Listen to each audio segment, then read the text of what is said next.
Yo, what's going on, my psychedelic squadron? It's your boy Trippy here, man, and I'm about to go ahead and hit you with something I really wasn't gonna do a video on initially, but I got a hold of the beta code for Madden 20, and there's a lot that I want to really dive into, but I suppose I should start with the positives, and there are five big, huge positives that are gonna make this game worlds better than Madden 19. Don't get me wrong though, there are a few little nagging incidents that I've had while playing online head-to-head and or franchise, which is for a whole nother topic, which I'll most likely save for another video. But let's go ahead and start off with some positivity with some things that you can look forward to come around late July, whenever, or early August, whenever this game is getting pushed. But let's get back on topic. Here's gonna be my top 5 positives to take away from the Madden 20 beta. Let's go. Number 1, the player motion in Madden 20 is about as fluent as it's ever been. The steps that they were trying to implement for real player motion last year really came to fruition. It looks like they cleaned up a lot of things. It kind of carries into animations. You know, the user's going to take some serious skill. It looks like they've kind of tweaked the ball hawk thing just a little bit. You're probably going to see a lot more bad timing user picks depending on connection and, of course, timing in general. The biggest thing that I feel that they've done is going to get... So say like you're looking at your matchups pre-play, right? You got a dude that's +6 speed advantage, blah, blah, blah, and he's being left unpressed, right? He's got a little space, you give him a little wiggle room, and he's flying, bro. And then when he catches that ball, those no Superman dives to kind of like help compensate for that. It's gonna be a lot better in that regards. Makes it just a wee bit more realistic and enjoyable to play when you know that this is how it's supposed to turn out. Number 2 on this positive list, the skill gap is definitely going to be there. Now, I didn't necessarily play all online head-to-head, but I did a pretty decent amount of gaming. I've noticed that there's a lot of different schemes in this game, and although a lot of things from Madden 19 will work, it should work.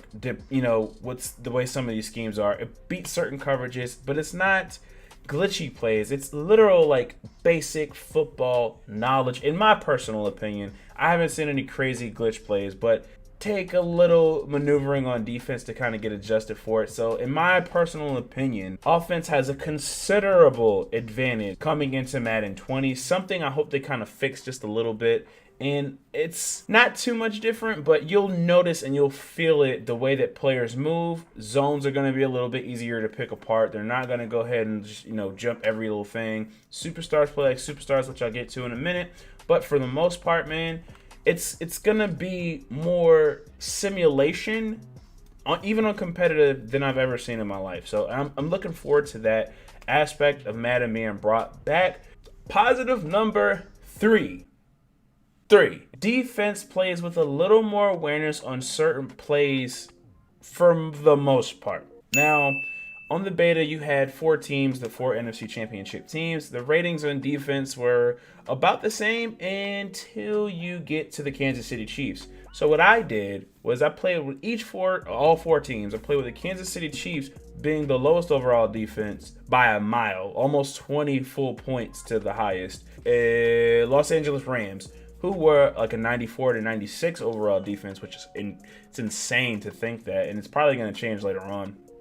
But I kind of seen and tested a few things against, with the computer, in between the computer and, online head-to-head matches, because people still try to run crossing routes, and they worked every now and then against certain coverages, as they should against certain coverages. With the pass rush being so crazy this year, I mean, like literally, you got like 3 seconds, 3 to 4 seconds tops to throw the ball. If you get anything more than that, you better complete the pass because you're not going to get that again. It complements the back end very well. Now, there are a few AI mistakes as far as, plays being left on the field. You're going to get a couple tip passes, but for the most part, they've cleaned up a lot of things that have been haunting and plaguing Madden 19 from day one. Now, of course, like I said earlier, there's going to be a considerable amount of favoritism towards the offensive side of the ball in this game, just due to the way that the player motions is kind of constructed this year. But with the pass rush being hella crazy. But overall, the defense plays just a little bit better outside of the fact they're not necessarily handicapped, but they're kind of playing with a shorter deck.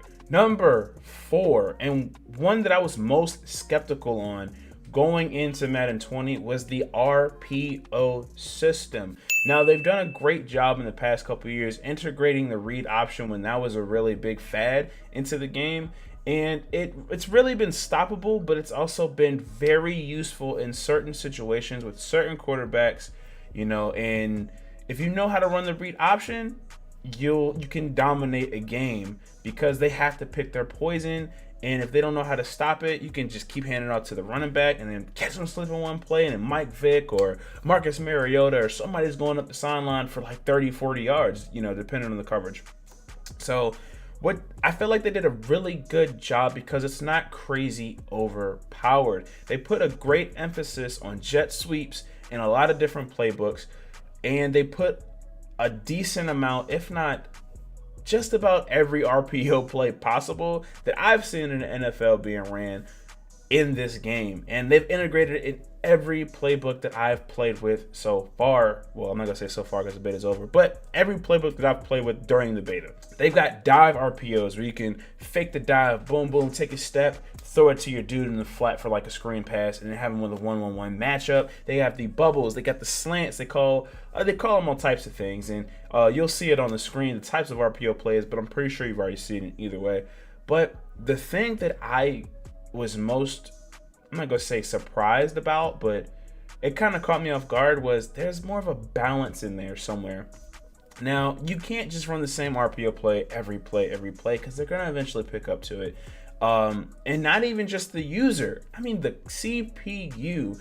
I've seen the CPU make crazy play. I'm talking phenomenal plays on the ball. I've seen them come with a nickel 6-man blitz. The only people that are in coverage are the secondary. Linebackers coming through. I mean, boom, the slant's open. The slant is open, but the linebacker was so close. Dude jumped it. Came free. Dude jumped it. Caught that mug and ran it for a touchdown on me, bro.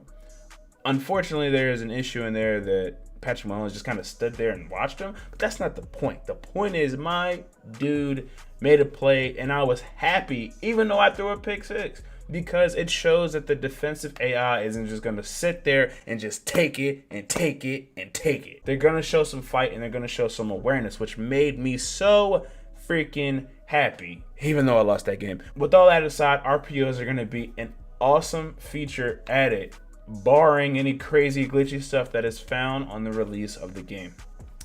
And last but certainly not least is probably the thing that I'm most excited about, and it's basically 2K badges. Okay, all jokes aside, it's XFactors. XFactors are going to be one of the best parts of this game because it makes superstars play like superstars. It separates Ezekiel Elliott from Kenyon Barner.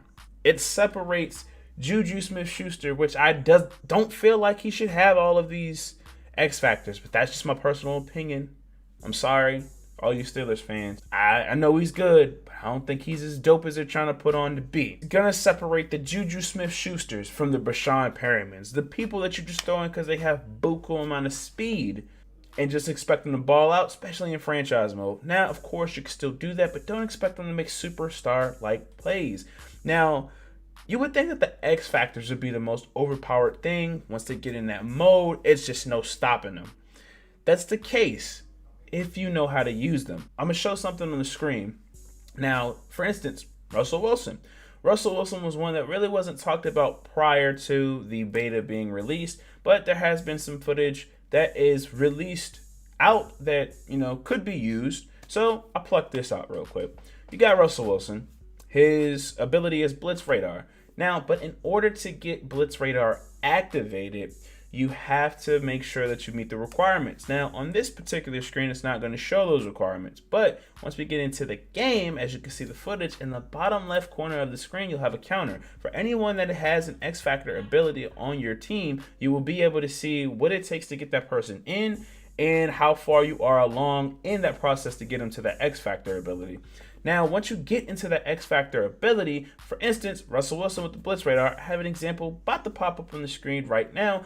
It's going to show with a marker above players' heads where the blitz is basically coming from. So if you see, you say you got a 6-man pressure, you're going to have the 4 people, on the line or whatever have you. You're going to see the extra people coming off, and it'll be completely obvious with the exclamation points over their head. This makes it a lot easier to throw behind certain coverages, to make sure that you see where it's coming from, throwing in a blitz, because, in the NFL, 9 times out of 10, if you have a blitz coming off one side, you throw that side because there's nobody there, typically. Now, there's rotated coverages and such things like that, but for the most part, when the blitz is coming from, that's the weak spot of it. You make sure you dot it up. It makes it a lot easier to see where things are coming from. Make your read, boom, boom, do whatever you got to do. Now, it's not as easy to stay in X Factor as you think it may be.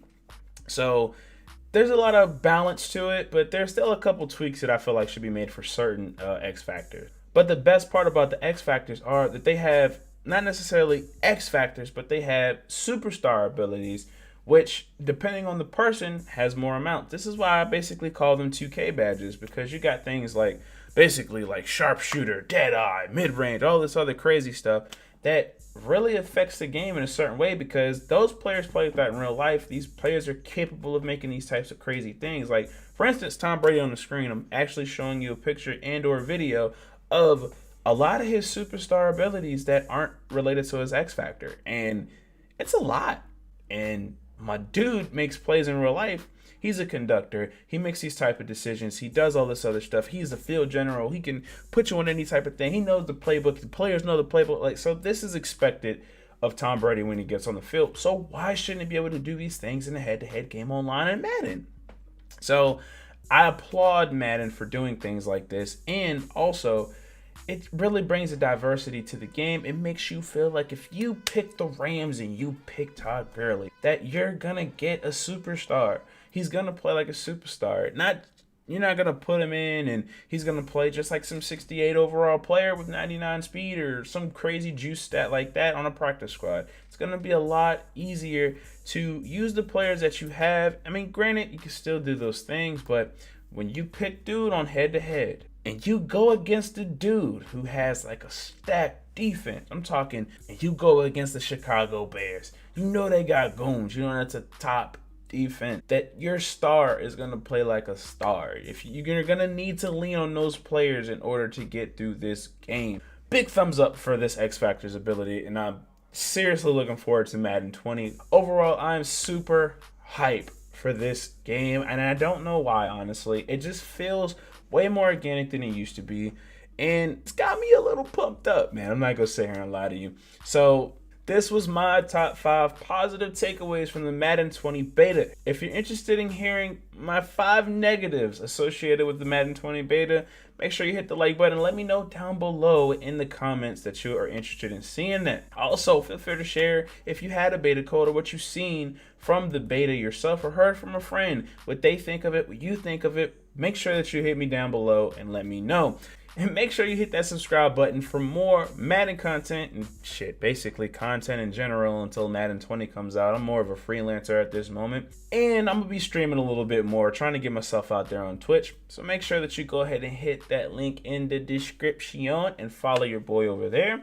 And hit me up on Twitter just in case you want to chit chat, talk shit, usual stuff. But until next time, fellas, peace.